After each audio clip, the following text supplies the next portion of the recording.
flat tire?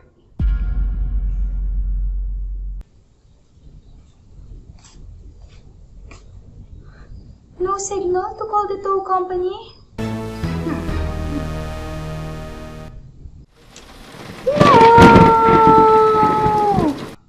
Chay, kaya natin yan.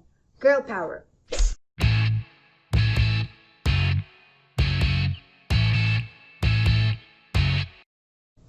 Hello everyone! Welcome to another episode of my reset. For today's episode, we will be learning how to change a tire alone.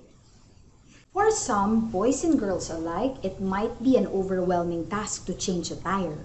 Though the task might seem intimidating at first, provided you're prepared and willing to exert a little effort, it can be learned and performed easily. Please give this video a thumbs up and don't forget to hit the subscribe button to stay up to date on our latest videos. Thank you! When such situations arise, just think of the money and time you could save when you yourself change your own tire. Plus, it is considered an important life skill to be able to change a flat tire. This is my second time to do a tire change, so let's all see how we can go about it. What are we waiting for? Let's get on to details. Getting a flat is the most common and most obvious reason you might need to change a tire. But there are also a few other reasons to swap out an old tire to a new one. The wear and tear of the road can leave the tire with a lessened ability to grip.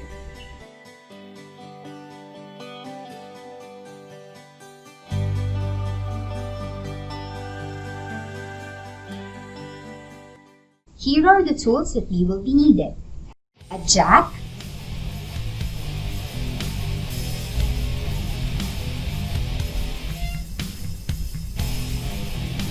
a wrench,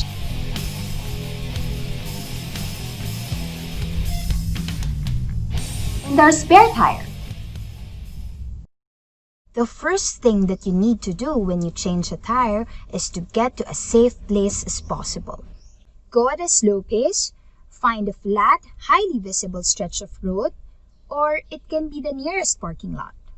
If you do end up pulling off on the side of the road, turn on the hazard lights, turn off your car, and put on the early warning device.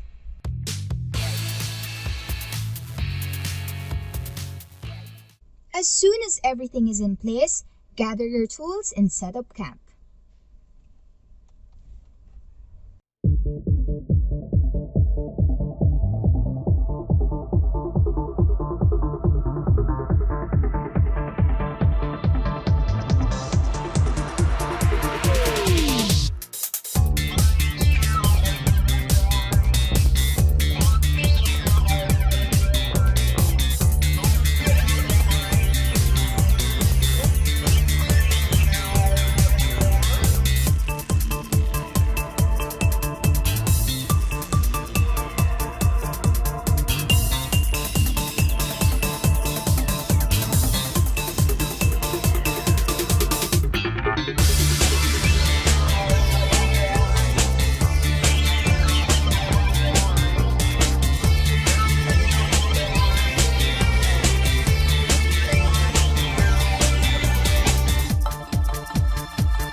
so we saw in our previous clip how we were able to change the tire. Upon reviewing, what I could do next time is when I gather all my tools, I should include na din the spare tire so that I won't need to leave my spot or unlock the trunk. It's convenient and it's easier for me to do that. Kasi nga naman there are different modus from bad people, so we have to keep our guard pa din. Better siguro to also use wheel chocks or a heavy object such as a rock to be placed on both sides of that flat tire to keep the car from rolling. A tip that I got from researching is that many spare tires are not full-size normal tires. These smaller spares can't be driven at normal speeds and should only be driven in short distance. It is also best to go to the nearest gas station, check your tire pressure, and let the professionals conduct further checks.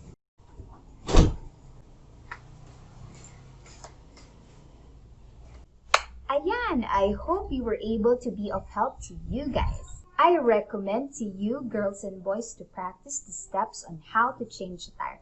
In no time, you will be able to do it smoothly and easily. It's a nice feeling not to rely on someone else when you're more than capable of doing the hard work yourself. Please remember, if you are feeling overwhelmed and feeling stressed out, there's always a reset button in your mental space that is called a mindset reset. Don't forget to hit the subscribe button. Thank you!